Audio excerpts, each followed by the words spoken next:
Вот еще одно новое видео. Китайские фонарики. В честь наступления скорого Китайский фонарик. года петуха, да, подожди, который скоро придет.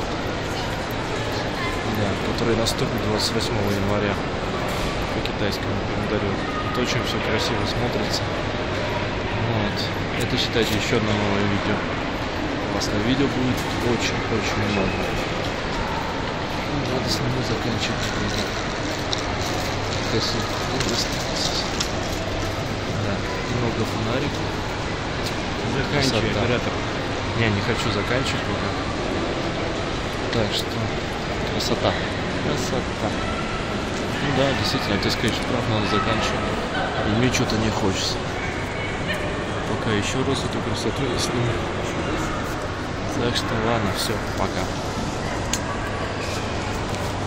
Красота.